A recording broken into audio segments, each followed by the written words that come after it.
Yezu akuzwe. Turi ku cyumweru cya 21 Gisanzwe, umwaka A.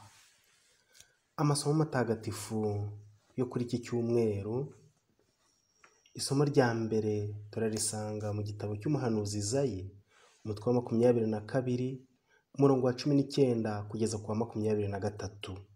Zaburi ni 137. Isomo rya kabiri turarisanga mu ibaruwa Pawulo mutagatifu yandikiye Abanyaroma, umutwe wa 11, umurongo wa 33 kugeza ku wa 36. Ivanjiri ni ya Matayo, umutwe wa 16, umurongo wa 13 kugeza ku murongo wa 20. Dukomeje gushimira Imana ikomeje kudutiza ubuzima muri ibi bihe bikomeye twugarijwe n'icyorezo cya coronavirusi gihangayikishije isi. Buri wese ayoboye rizima Yezu yubakisha kiliziya ye, nk'uko turi bubisange mu ivanjiri y'uyu munsi. Mu isomo rya mbere, Izayi araducira amarenga y'ibitegereje umuntu wese utuzuza inshingano ze uko bikwiye, akazuririraho akandamiza abandi, abirataho, abishongoraho, akigira igihangange, akigira rutare. Shabani, umutware w'ingoro y'umwami, adutere kwibaza niba iby'Izayi amuhanuraho cyangwa se amuhanuriye bitatugeraho ku bundi buryo. Agiye kunyaga ubutware kubera ubwirasi n'ubwikuze. Shabani yaranzwe no gushaka kwerekana ko akomeye, ko ari we gihangange, none dore ubwirasi bwe bumugejeje habi. Ubutware yakandagizaga abandi abukuweho. Burya iyo wabaga ubaye umutware w'ingoro y'umwami, wabaga ukomeye cyane, kuko ni wowe wagombaga kuba ufite imfunguzo, winjiza uwo ushaka, uwo udashaka ukamuheza. Ibyo bitandukanye n'ibyo turi bwumve mu ivanjiri, aho Petero yatowe na Yezu akamugira ishingiro rya kiliziya, akamuha imfunguzo z'ijuru kugira ngo yinjize buri wese mu ngoma y'Imana. Uwo mwanya rero Shabani yahawe wamubereye ikigusha, none awuvuyeho nabi, yitwa ikivume, kandi yari umutware. Nitwibaze ku nshingano zacu dufite. Niba ufite urugo, urucunze ute nk'umutware w'urugo? Uruyobora ute? Aho ntugera mu rugo bose bakihinda nk'aho ari intare irutashyemo? Ese umugore mu rugo we ntashobora kuba nk'inkokokazi ibika kandi isake ihari? Ni ubuhe burere buhabwa abana mu rugo? Buri wese yisuzume, yisubize, nasanga yaratannye yisubireho inzira z'ikigendwa, Nyagasani atazamukuraho amaboko. Ku rundi ruhande, ivanjiri iratwereka Petero Yezu amugira umutware cyangwa se umuyobozi wa kiliziya, ati uru rutare, kuri urwo rutare niho nzubaka kiliziya yanjye, n'ububasha bwo mu kuzimu ntibuzayitsinda. Nzaguha imfunguzo z'ingoma y'ijuru. Icyo uzaba waboshye munsi kizabohwa no mu ijuru, n'icyo uzaba wabohoye munsi kizabohorwa no mu ijuru. Ngiyo kiliziya ya Yezu Kristo tubarizwamo. Ivanjiri ya none ishingiye ku kibazo cya Yezu ngo ndinde. Icyo kibazo Yezu yabajije kireba rubanda, Petero, abigishwa, ndetse kizahora kibazwa buri wese. Petero yavugiye neza abigishwa ba Yezu, abakera n'abubu, ati uri Kristo umwana w'Imana nzima.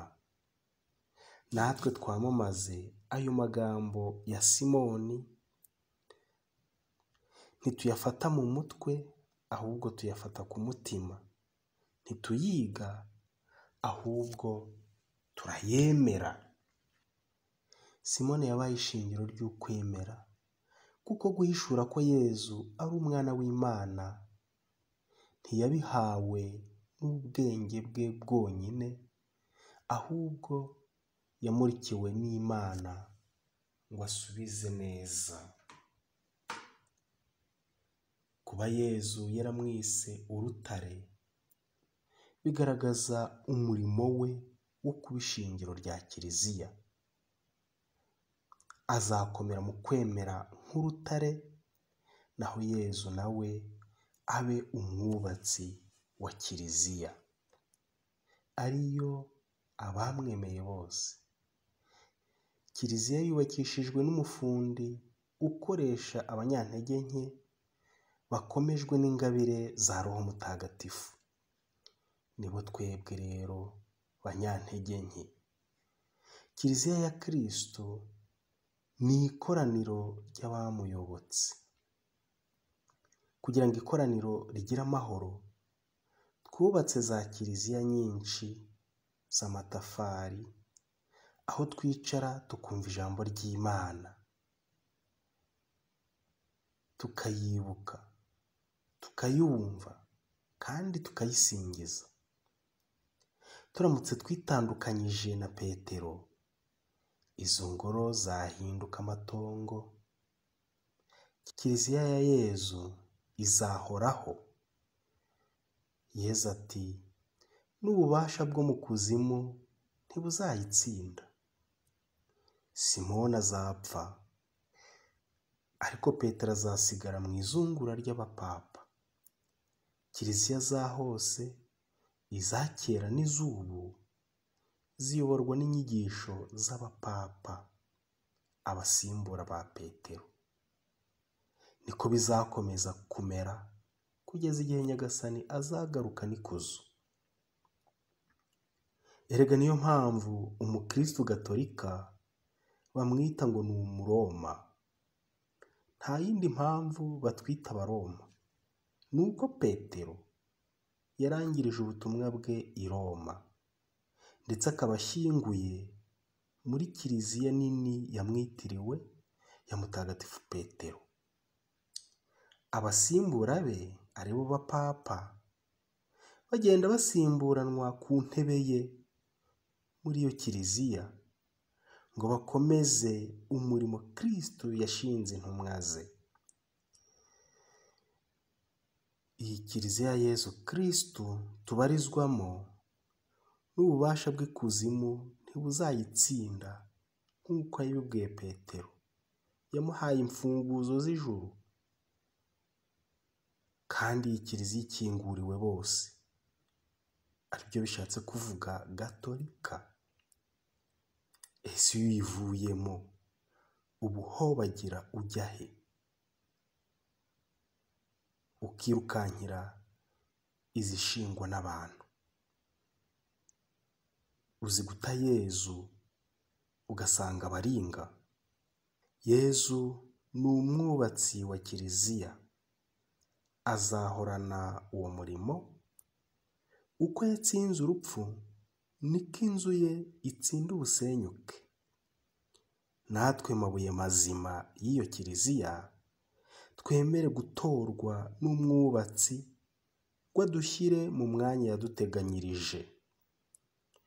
Uko amatafari agerekanye, natwe turuzuzanya tukabana n'abandi. Buri wese rero abe ibuye rizima Yezu yubakisha Kiliziya ye. Dukomezwe n'amasakaramentu yihangiye ubwe, kugira ngo adutagatifuze. Dukurikize inama twahawe na Mutagatifu Pawulo mu isomo rya 2 twumvise, aho yongera kutwibutsa ko byose biva kuri we bikaberaho we. Pawulo yumvisha Abanyaroma ko icyo Imana yimirije imbere ari ugukiza abantu, bikamutera kurata uwatekereje uwo mukiro no gushimira uwabikoze. Bavandimwe, ntawe ushobora gutandukanya Yezu na Kiliziya ye. Natwe ntidushobora gukunda Yezu tudakunze Kiliziya ye. Tureke rero kuyisuzugura, kuyinegura, tureke gushaka Kristu ngo tumushakire aho atari. Dusanga umugabo mu rugo rwe, Yezu mu nzu ye, ari Kiliziya. Ikindi kandi, umwubatsi wa Kiliziya ni Kristu, si twe. Twumve ijwi riduhamagara, tumwitabe mu mirimo adusaba kurangiza, twemere ibitotezo n'imisaraba yubakisha Kiliziya ye. Kubaka ni umurimo utoroshye, ni umurimo utera ibyuya, unaniza. Ni umurimo udusaba ubuhanga n'ubwumvikane, ni umurimo utazashira kereka igihe cy'umunsi wa Nyagasani. Nimucyo rero twishyire mu maboko y'Imana, ikomeze kudutiza ubu buzima, kandi dusabire isi yose kugira ngo Nyagasani adukize icyorezo cya coronavirusi cyugarije isi. Nyagasani Yezu nabane namwe. Padiri Idukomeze Providence, ukorera ubutumwa bwe muri paruwasi ya Nemba. Imana ibarinde.